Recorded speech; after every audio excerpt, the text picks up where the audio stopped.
Good morning student, स्वागत है आप सभी का हमारे प्लेटफॉर्म नेक्स्ट क्लासेस पर। और आज का हमारा टॉपिक है क्लास 10th एक्सरसाइज 3.4 के जो क्वेश्चंस थे हमने कंप्लीट करा दिए थे। दो क्वेश्चंस रह रहे थे उस एक्सरसाइज में। आपको दूसरे क्वेश्चंस के पहले, दूसरे और तीसरे क्वेश्चंस मैंने पिछली वीडियो में करा दिए हैं। जिस स्टूडेंट ने वो पिछली वीडियो नहीं देखी हो वो पिछली वीडियो जाकर देख ले, ठीक है। आज हम दो क्वेश्चंस रह गए हैं इस एक्सरसाइज में और दो क्वेश्चन को कंप्लीट करने वाले हैं, ठीक से समझने वाले हैं और एनालाइज करने वाले हैं। तो आप जल्दी से इस वीडियो को शेयर कर दीजिए अपने दोस्तों के पास, जिससे कि वो भी इस वीडियो का फायदा उठा सकें। देखिए क्वेश्चन नंबर सेकंड का फोर्थ क्वेश्चन है, ठीक है। सेकंड का फोर्थ क्वेश्चन है हमारा। देखिए क्वेश्चन नंबर फोर्थ में कह रहा है मीना 2000 रुपए निकालने के लिए बैंक गई। जो आपका क्वेश्चन है उसको देखिए। मीना 2000 रुपए निकालने के लिए बैंक,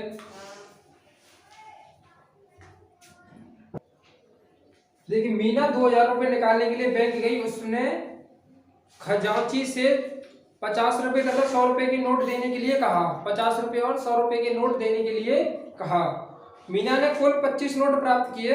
ज्ञात कीजिए उसने 50 रुपए और 100 रुपए के कितने नोट प्राप्त किए। तो देखिए कुल कितने नोट निकाले उसने, 2000 रुपए निकाले उसने। कितने रुपए निकाले उसने, 2000 रुपए। तो हम मान लेते हैं, देखिए इधर देखिए, माना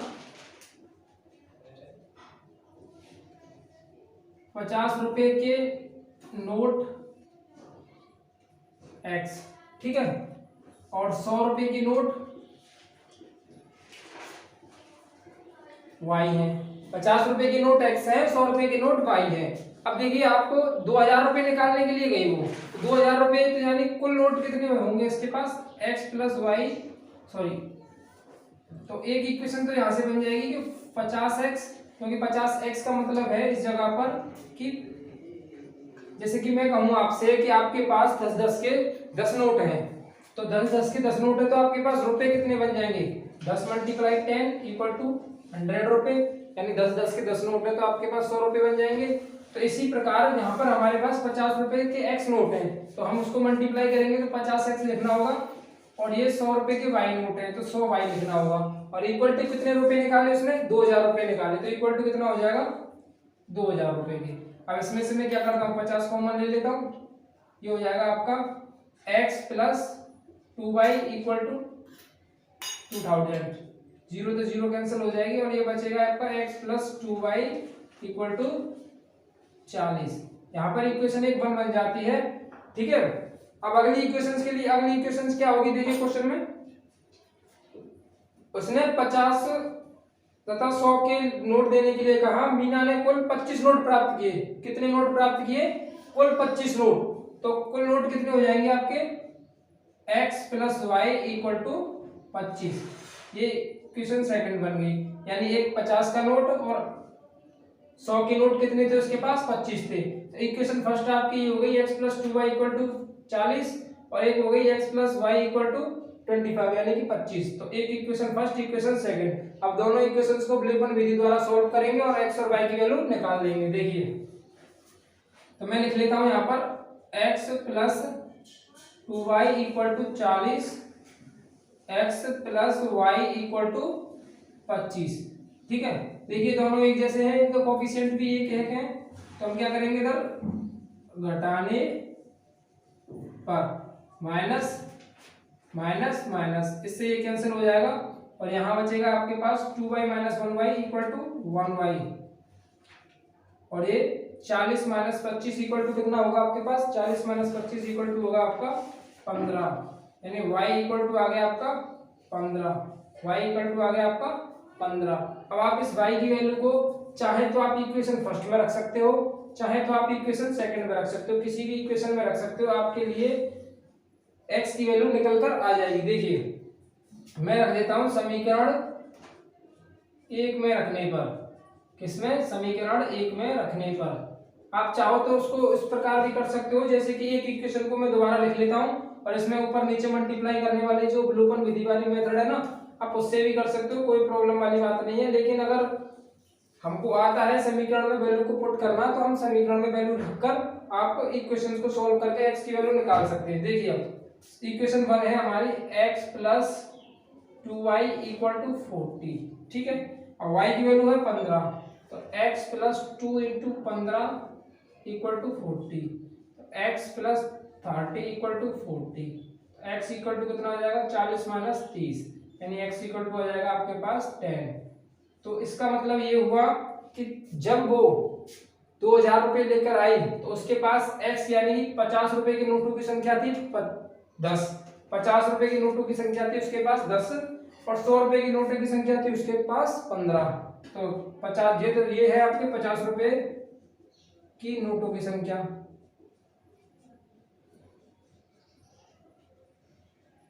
और ये है आपकी 100 रुपए की नोटों की संख्या।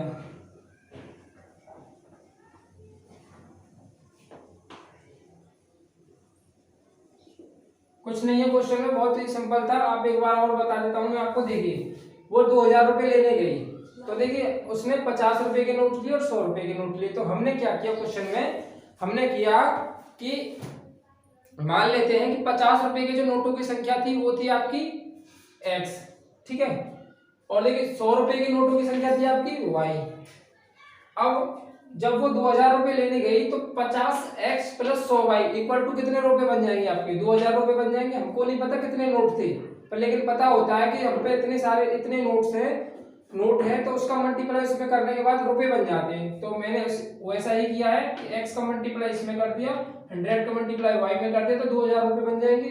इसमें से मैंने 50 कॉमन लिया और इसको कैंसिल आउट किया, तो x plus 2y equal to मुझे कितना मिला 40। x plus 2y equal to कितना मिला 40।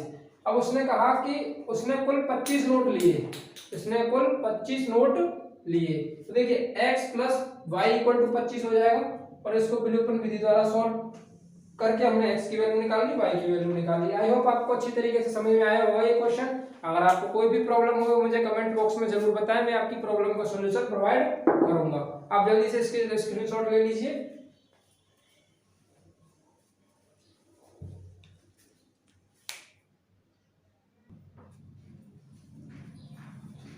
देखिए अगला क्वेश्चन नंबर है आपका अब 5, क्वेश्चन नंबर 5। अब देखिए क्वेश्चन नंबर 5 को पढ़िए अपनी किताब में, क्वेश्चन नंबर 5 में क्या लिख रहा है, ठीक है। देखिए क्वेश्चन नंबर 5 भी ज्यादा टफ नहीं है, और आज की इस वीडियो का, आज की इस एक्सरसाइज का कंप्लीट खत्म हो जाएगी आज आपकी एक्सरसाइज। कल से हम 3.5 के बारे में पढ़ेंगे, 3.5 में क्या दिया हुआ है क्या, ठीक है। देखिए क्वेश्चन नंबर 5 में क्या कह रहा है, किराए पर पुस्तक देने वाले किसी पुस्तकालय का प्रथम 3 दिनों का एक नियत किराया है तथा उसके बाद अतिरिक्त दिन का अलग किराया है। यानी कि कुछ प्रथम 3 दिनों का एक नियत फिक्स रेंट लेते हैं वो, लेकिन उसके बाद प्रत्येक अतिरिक्त दिन का किराया दिया जाता है। सरिता ने 7 दिन तक एक पुस्तक खरीदने के लिए 27 अदा किए, यानी 7 दिन तक एक पुस्तक खरीदने के लिए उसने रखने के लिए 27 रुपये दिए, जबकि सुशी ने एक पुस्तक 5 दिन तक रखने के लिए 21 रुपये दिए तथा प्रत्येक अतिरिक्त का किराया ज्ञात कीजिए। यहाँ में नियत किराया भी बताना है और प्रत्येक अतिरिक्त का किराया भी बताना है। अब देखिए क्वेश्चन को कैसे करते हैं।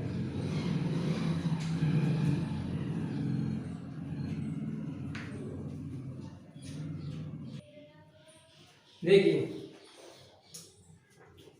माना नियत किराया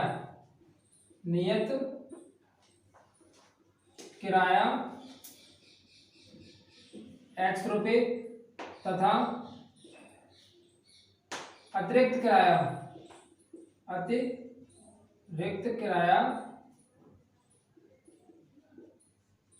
y रुपये, कितना है y रुपये। अब देखिए नियत किराया मान लिया हमने x और अतिरिक्त किराया मान लिया हमने y, क्योंकि क्वेश्चन में मेंशन नहीं किया गया है कि नियत किराया कितना होगा और अतिरिक्त किराया कितना होगा, सिर्फ उसने इतना बताया है कि शुरुआत के 3 दिन तो वो फिक्स रेंट लेगा, उसके बाद जितने भी दिन आप उसकी पुस्तक को रखोगे या फिर उसकी किताब को रखोगे तो वो अलग मतलब एक अतिरिक्त एक एक्स्ट्रा चार्ज लगाएगा। फॉर एग्जाम्पल जैसे आप एक लाइब्रेरी में गए और आपने लाइब्रेरी में से एक बुक ली, बुक उसमें लिखा हुआ है कि शुरुआत के 5 डेज आप पर, स्टार्टिंग में शुरुआत के 5 डेज आप पर फिक्स रुपए लिए जाएंगे, यानी 1 रुपये लिया जाएगा या 2 रुपये या 10 रुपये जितना भी, उसके बाद अगर आप उसको किराए को उसके पुस्तक को यानी इस बुक को रखते हो तो आप पे अलग से रेंट लगाया जाएगा, यानी अलग से इस मनी ली जाएगी आपसे। तो इसी क्वेश्चन में सेम है, ऐसा ही है।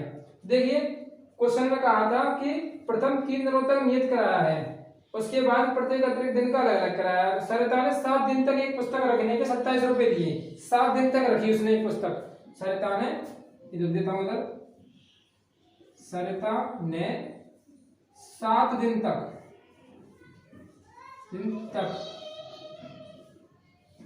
पुस्तक रखी। अब देखिए 7 दिन तक पुस्तक रखी तो वो शुरुआत के 3 दिन तो फिक्स कराया देगी, यानी कि x रुपए देगी शुरुआत के 3 दिन, ठीक है। अब रहे 4 दिन, तो 4 दिन के लिए 4y, क्योंकि 4 दिन शेष रह गए हमारे पास। अब 4 दिन के लिए हमें अलग अलग मनी देनी होगी उसको, तो उसके लिए हमें 4 का मल्टीप्लाई करने पड़ेगा। लेकिन यहाँ x में 3 का मल्टीप्लाई क्यों नहीं किया, क्योंकि उसने कहा था कि 3 दिन जो शुरुआत किया उसने फिक्स कराया है, तो फिक्स कराया हमने मान लिया x रुपए, ठीक है। आई होप आपको समझ में आया होगा। और उसने कितने रुपए दिए, 27 रुपए दिए। इक्वेशन बन गई 1। अब देखिए दूसरे स्टेप में कहा है उसने, दूसरे स्टेप में कहा है जबकि सुशी ने एक पुस्तक 5 दिनों तक रखने के लिए 30 रुपए अदा किए। सुशी ने एक पुस्तक को 5 दिनों तक रखने के लिए, सुशी ने एक पुस्तक 5 दिन, एक पुस्तक को 5 दिन रखने के लिए